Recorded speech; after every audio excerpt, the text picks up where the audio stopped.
Putin के क्रोध से यूक्रेन को बचाने की सभी कोशिशें नाकाम हो चुकी हैं। ट्रंप युद्ध का अंत नहीं करवा पा रहे हैं। पुतिन के हमले तेज होते जा रहे हैं। बमबारी जैसे 3 साल पहले 24 फरवरी की तारीख को शुरू हुई, उससे भीषण 3 साल बाद जारी। यूक्रेन दहल रहा है। शहरों के खंडहर धुआं उगल रहे हैं। बस्तियों की बर्बादी के बाद रूसी झंडे तनते जा रहे हैं। इस युद्ध त्रासदी के बीच यूक्रेन के राष्ट्रपति ने अपने पद से इस्तीफे की पेशकश कर दी, लेकिन कुछ शर्तों के साथ। जेलेंस्की ने हार मान ली है, मगर यूक्रेन नहीं हारेगा। जेलेंस्की हर शर्त मानने को तैयार है, लेकिन यूरोप नहीं मानेगा। जेलेंस्की राष्ट्रपति पद से इस्तीफे की पेशकश भी कर चुके हैं, लेकिन पुतिन की टेंशन कम नहीं होगी। लेकिन ट्रंप का प्लान कामयाब नहीं होगा, लेकिन युद्ध का अंत अभी भी नहीं होगा। यूक्रेन लड़ता रहेगा, पुतिन की हार तक युद्ध चलता रहेगा। 3 साल बहुत होते हैं। 3 साल में दुनिया बदल जाती है। 3 साल में दोस्त दुश्मन बन जाते हैं। 3 साल की जंग में देश बर्बाद हो जाते हैं। लेकिन मानना होगा यूक्रेन को, मानना होगा जेलेंस्की को, जिनकी जिद ने इस जंग को अब तक पुतिन को जीतने नहीं दिया है। जेलेंस्की अपने देश में ऐसे योद्धा की इमेज बना चुके थे जिसे युद्ध में हराना नामुमकिन लग रहा था, मगर ट्रंप ने जेलेंस्की का गेम ओवर कर दिया है। जेलेंस्की को तानाशाह बताकर ट्रंप ने युद्ध का रुख पलट दिया है।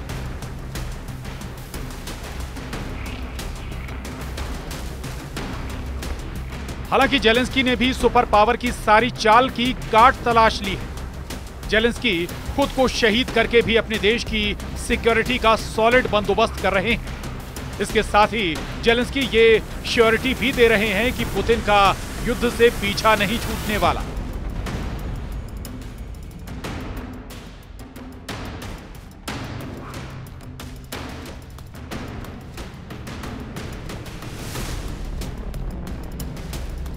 रूस को अब अकेले यूक्रेन नहीं, कई देशों की सेना से टक्कर लेने पर मजबूर करने वाले हैं जेलेंस्की। पुतिन से डरने वाले, रूस को दुश्मन मानने वाले देशों का ग्रुप बन चुका है। बड़े भीषण युद्ध की बिसात जेलेंस्की ने बिछा दी। अमेरिका के साथ छोड़ने से यूक्रेन को अब फर्क नहीं पड़ने जा रहा है। अब यूक्रेन के साथ यूरोपियन यूनियन खुलकर आ गया है। यूरोप के सभी देशों को पुतिन से खतरा है। यूक्रेन के बाद पुतिन उन देशों को निशाना बनाने की धमकी दे चुके हैं जिन्होंने उनका विरोध किया है।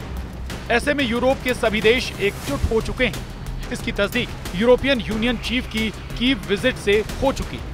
यूरोपियन परिषद के अध्यक्ष एंटोनियो कोस्टा, यूरोपीय आयोग की अध्यक्ष Ursula von der Leyen Kyiv पहुंचे हैं। 24 फरवरी को युद्ध के 4 साल होने के मौके पर उर्सुला वॉन डेर ने जो ऐलान किया वो पुतिन के लिए क्लियर मैसेज है। वॉन डेर लेन ने एक्स पर लिखा, हम आज कीव में हैं। यूरोपियन यूनियन तूफानी अंदाज में एक्टिव। कीव से अंकारा तक गोलबंदी हो रही है। जेलेंस्की ने अपने पद से इस्तीफा देने का ऑफर देकर बड़ा उलटफेर किया है। जेलेंस्की ने पुतिन को धमकी दी है कि उनका यूक्रेन हड़पने का सपना कभी पूरा नहीं होगा। जेलेंस्की का ऑफर ना तो ट्रंप कबूल कर रहे हैं, ना ही पुतिन। ट्रंप ने साफ कर दिया है कि यूक्रेन को नेटो सदस्य नहीं बनाया जाएगा, जबकि नेटो में यूरोप के देशों की बड़ी भीड़ है। ये सभी यूक्रेन के साथ हैं। यूरोपीय देशों ने यूक्रेन को युद्ध लड़ने के लिए बड़ी मदद का ऐलान कर दिया है। कीव पहुंचे यूरोपीय लीडर्स के दल ने ट्रंप के रुख को बदलने की कोशिशें भी बंद नहीं की। कीव में यूक्रेन के समर्थकों के जुटने के साथ ही जर्मनी से भी जेलेंस्की के लिए गुड न्यूज आई, जहां हुए चुनाव में फ्रेडरिक मर्ज ने जीत दर्ज की, जिन्हें पुतिन का कट्टर विरोधी लीडर कहा जाता है। यूक्रेन और रूस के बीच जारी युद्ध के दौरान जर्मनी की भूमिका बहुत महत्वपूर्ण रही है। फ्रेडरिक मर्ज की सरकार सत्ता में आने से यूक्रेन के लिए एक अच्छी खबर हो सकती है। क्रिश्चियन डेमोक्रेटिक यूनियन एक ऐसी पार्टी है जो रूस के खिलाफ सख्त नीतियां अपनाने के पक्ष में रही है। इससे यूक्रेन को यूरोप में एक और मजबूत मददगार मिल सकता है, जो रूस पर और अधिक दबाव डालने के लिए पश्चिमी देशों को एकजुट कर सकता है। यूक्रेन के लिए फ्रेडरिक मर्ज की जीत फायदेमंद साबित होनी तय है। उधर रूस ने यूक्रेन के नाटो में शामिल होने की मुहिम को नाकाम करने का मिशन ऑन कर दिया है। तुर्की के विदेश मंत्री हाकन फिदान और रूसी विदेश मंत्री सरगेई लावरोव ने अंकारा में अहम बैठक की। तुर्की ने इस बैठक के बाद साफ कर दिया है कि वो ट्रंप और पुतिन के एक्शन प्लान के साथ है, यानी यूक्रेन की कोई भी मांग का समर्थन एर्दोआन नहीं करने जा रहे। एर्दोआन का एक्टिव होना ही जेलेंस्की के लिए खतरे का सिग्नल।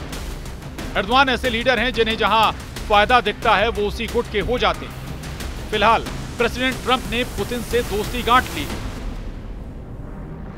तुर्की नेटो सदस्य देश है, इसलिए वो सुपर पावर की राह पकड़ चुका है। तुर्की वहीं रहेगा जहां अमेरिका होगा, जहां मुनाफा होगा।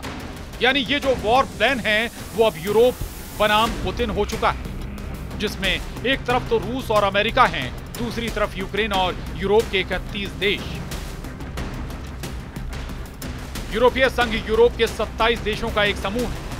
दूसरे विश्व युद्ध के बाद 1951 में 6 देशों ने मिलकर इस संघ को बनाया, जिसमें वक्त के साथ सदस्य देश बढ़ते गए। यूरोपीय संघ दुनिया की सबसे बड़ी अर्थव्यवस्थाओं में से एक है। ईयू के ज्यादातर सदस्य देश नाटो संगठन के भी सदस्य हैं, यानी यह ऐसा गठजोड़ है जिनके पास न दौलत की कमी है, न ही हथियारों की। जर्मनी, फ्रांस जैसे ताकतवर देश अब तक पर्दे के पीछे से यूक्रेन का साथ देते रहे हैं, लेकिन प्रेसिडेंट ट्रंप के पुतिन के पाले में जाने के बाद अब ये सब खुलकर यूक्रेन के साथ आ गए हैं।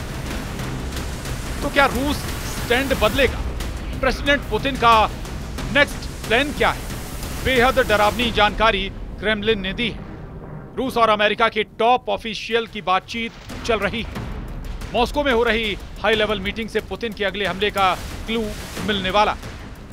रूस ने युद्ध में जान गंवाने वाले अपने सैनिकों के सम्मान में कार्यक्रम भी किए हैं। रूसी सैनिकों के मनोबल को फिर से बढ़ाया जा रहा है। प्रेसिडेंट पुतिन के भाषण के बाद रूस की आर्मी नए सिरे से युद्ध के लिए तैयार हो चुकी है।